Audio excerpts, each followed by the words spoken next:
Little House in the Big Woods, and we are on page 11, and we are listening to Insane Dog Barking. Okay, there's another dog walking down the sidewalk. Hey, I'm trying to read here. Thank you. Sorry about that. Okay, we had learned about how they smoked meat in the smokehouse, and now we're going to learn about how they get pork. Here comes.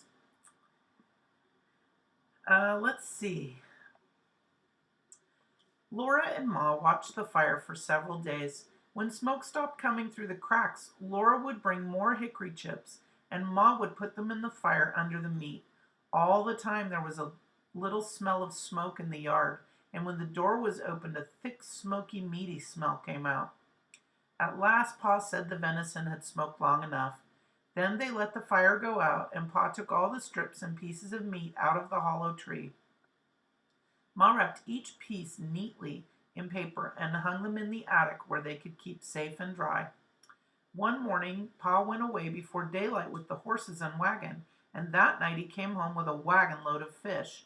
The big wagon box was piled full, and some of the fish were as big as Laura. Pa had gone to Lake Pepin and caught them all with a net. Ma cut large slices of flaky white fish, without one bone, for Laura and Mary. They all feasted on the good fresh fish. All they did not eat was salted down in barrels for the winter. Remember, we said that they didn't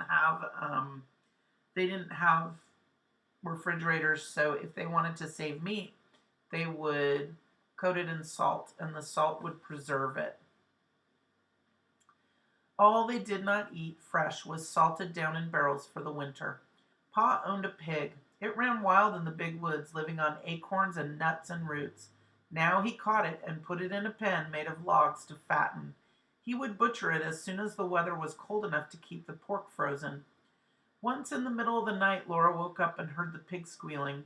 Pa jumped out of bed, snatched his gun from the wall, and ran outdoors. Then Laura heard the gun go off once, twice. When Pa came back, he told what had happened.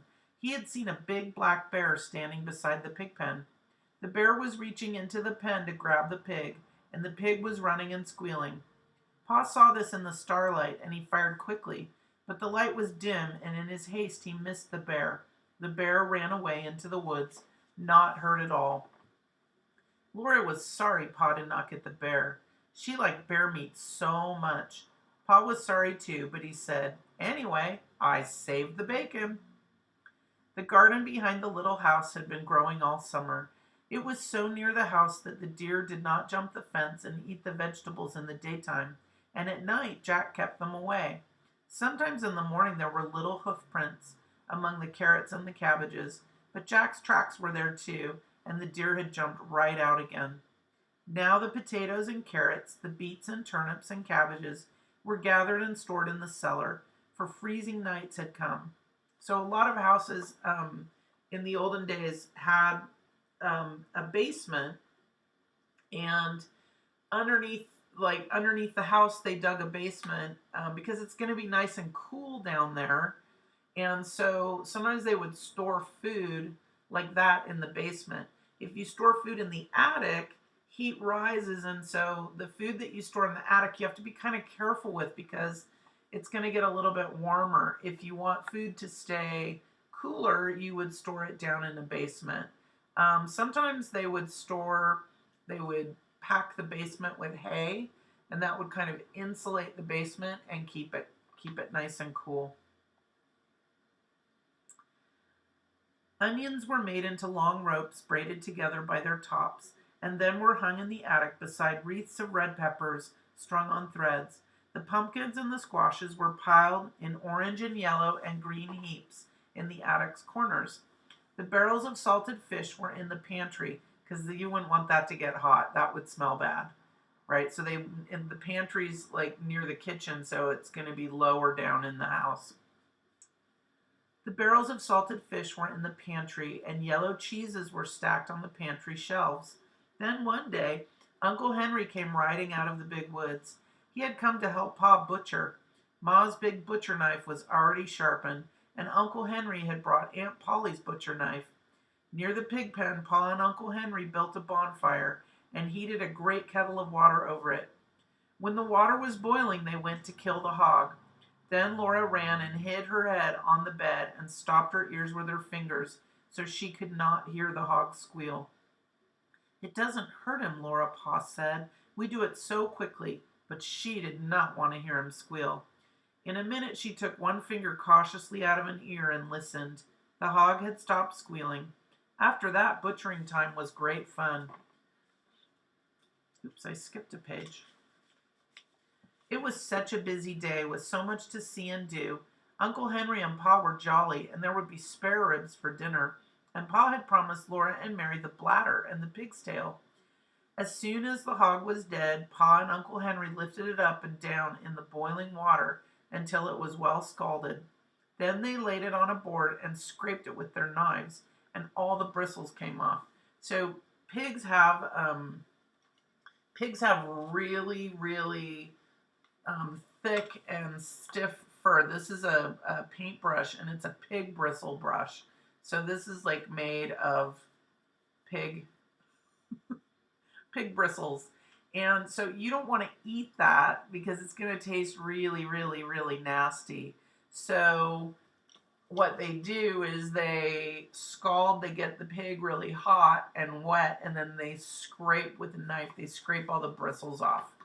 So maybe they use the bristles for something, like maybe they make brushes out of the bristles or use them for something. Let's see. After that, they hung the hog in the tree and took out the insides and left it hanging to cool. When it was cool, they took it down and cut it up. There were hams and shoulders and side meat and spare ribs and belly. Belly is like where bacon comes from. I think pork belly is bacon. There was the heart and the liver and the tongue and the head to be made into head cheese, and the dishpan full of bits to be made into sausage. The meat was laid on a board in the back door shed, and every piece was sprinkled with salt. The hams and the shoulders were put to pickle in brine. Brine is salty water. For they would be smoked like the venison in the hollow log. You can't beat hickory cured ham, Pa said. He was blowing up the bladder. It made a little white balloon, and he tied the end tight with a string and gave it to Mary and Laura to play with. They would throw it in the air and spat it back and forth with their hands. So this is the bladder of the pig, and oops, Mary's at the top, Laura's down near the bottom, and they're playing with the bladder of the pig like it's a balloon. Balloons are made out of latex or out of rubber, and this one's made out of pig bladder. They could throw it in the air and spat it back and forth with their hands, or it would bounce along the ground and they could kick it. But even better fun than the balloon was the pig's tail. Pa skinned it for them carefully, and into the large end he thrust a sharpened stick. Ma opened the front of the cook stove and raked the hot coals out into the iron hearth. Then Laura and Mary took turns holding the pig's tail over the coals. So the tail of a pig is not going to have a lot of meat on it. You've probably seen a pig's tail. They're kind of curly. So she sticks a stick up through the curly tail, and then they're roasting it over the fire. And they're probably going to have to gnaw on it like you do with ribs, with barbecue spare ribs, right? Because you have to get the meat off. You have to kind of tear at it.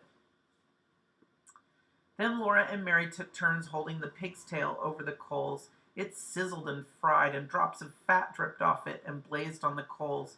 Ma sprinkled it with salt. Their hands and their faces got very hot, and Laura burned her finger, but she was so excited she did not care. Roasting the pig's tail was such fun that it was hard to play fair taking turns. At last it was done. It was nicely browned all over, and how good it smelled. They carried it into the yard to cool it, and even before it was cool enough, they began tasting it and burned their tongues, like me with hot chocolate. They ate every little bit of meat off the bones, and then they gave the bones to Jack. and that was the end of the pig's tale. There would not be another one until next year. Uncle Henry went home after dinner, and Pa went away to his work in the big woods. But for Laura and Mary and Ma, butchering time had only begun. There was a great deal for Ma to do, and Laura and Mary helped her. All that day and the next, Ma was trying out the lard in big iron pots in the cook stove. So pigs have a really thick layer of fat. If you've ever eaten whole roasted pig, which I have, you can see the layer of fat. It's white fat that's underneath the skin.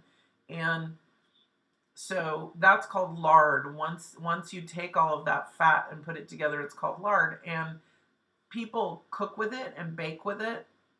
Like if you're making a pie and you're making the pie crust, usually pie crusts have lard in them. They have the fat from a pig inside the crust. That's what makes the crust soft and flaky when you bake it.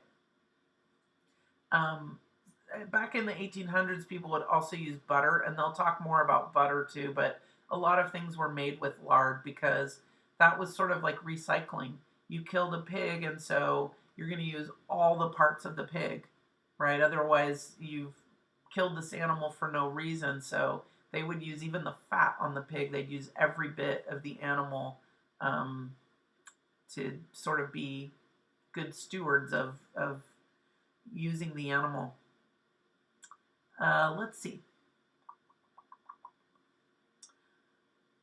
Ma was trying out the lard in big iron pots on the cook stove. Laura and Mary carried wood and watched the fire. It must be hot, but not too hot, or the lard would burn. The big pots simmered and boiled, but they must not smoke. From time to time, Ma skimmed out the brown cracklings. She put them in a cloth and squeezed out every bit of the lard, and then she put the cracklings away. She would use them to flavor Johnny cake later. Cracklings were very good to eat, but Laura and Mary could only have a taste. They were too rich for little girls, Ma said. Ma scraped and cleaned the head carefully. So the head of the pig, they're going to make this thing with the head of the pig, which my grandma used to make too. So they boil the head of the pig, and everything falls off. The cheeks fall off the pig, the snout falls off the pig, the eyes fall out. They just boil it in boiling water, and then they take all of that, and they're going to make this thing called head cheese out of that. So head cheese has like everything in it. It has pig cheeks, pig nose, pig eye, pig ears. It's got all the parts that are on the head that fall off. And it also is sort of like jello. It has like a gelatin in it from the pig's, all the cartilage that's in the pig's head. And so it makes like this really weird, almost like bologna, only you can see all the little different things that are in it. Like you can see pig cheek and pig nose and pig eye and pig lips. Pigs have lips. And then what they would do is they would slice that off, and you'd have it like on a sandwich. And it was called head cheese. It has nothing to do with cheese, but everything to do with the head of the pig. And my grandma used to always have head cheese at her house. And it's, if you Google head cheese and you look it up, it will freak you out because it looks really nasty. I've never tasted it because it's one of those things that you can't eat it if you're looking at it because it looks horrible. And so I've never eaten it. Once I saw it, I was like, ooh, yuck, I'm not eating that. Once I found out what it was, my grandma was like, want some? Oh, no, thank you. She boiled the head until all the meat fell off the bones. She chopped the meat fine with her chopping knife in the wooden bowl. She seasoned it with pepper and salt and spices, and then she mixed the pot liquor with it and set it away in a pan to cool. When it was cool, it would cut in slices, and that was head cheese. The little pieces of meat, lean and fat, that had been cut off the large pieces, Ma chopped and chopped until it was all chopped fine. Then she seasoned it with salt and pepper and with dried sage leaves from the garden. Then with her hands she tossed and turned it until it was well mixed, and she molded it into balls. She put the balls in a pan out in the shed where they would freeze. They would be good to eat all winter. That was the sausage. Sometimes they would make sausage using the intestines of the pig as casings that would hold the sausage in. Like if you've eaten, I love sausage. It's super yummy and spicy. Um, and I'm sure a lot of you have also eaten sausage too. And so her kind of sausage doesn't have the casing, the outer casing on it. It's just a ball of meat and spices together. And then it's going to freeze outside because it's going to get cold and there's going to be snow outside. When butchering time was over, there were the sausages and the head cheese, the big jars of lard, and the keg of white salt pork out in the shed, and in the attic hung the smoked hams and shoulders. The little house was fairly bursting with good food, stored away for the long winter. The pantry and the shed and the cellar were full, and so was the attic. Laura and Mary must play in the house now, for it was cold outdoors, and the brown leaves were all falling from the trees. The fire in the cook stove never went out. At night, Pa banked it with the ashes to keep the coals alive till morning. The attic was a lovely place to play. The large, round-colored pumpkins made beautiful chairs and tables. The red peppers and the onions dangled overhead. The hams and the venison hung in their paper wrappings, and all the bunches of dried herbs, the spicy herbs for cooking and the bitter herbs for medicine, gave the place a dusty, spicy smell. So remember, it's going to be winter. They live in the middle of the woods. There's no stores around. And so all of the food that they have to store up so that they have food to eat during the winter because it's going to snow and there's not going to be animals. Animals hibernate and they hide in the winter, right? And so there's not going to be a whole lot to eat during the winter. So they prepare all their food so that they have it to eat all through the winter.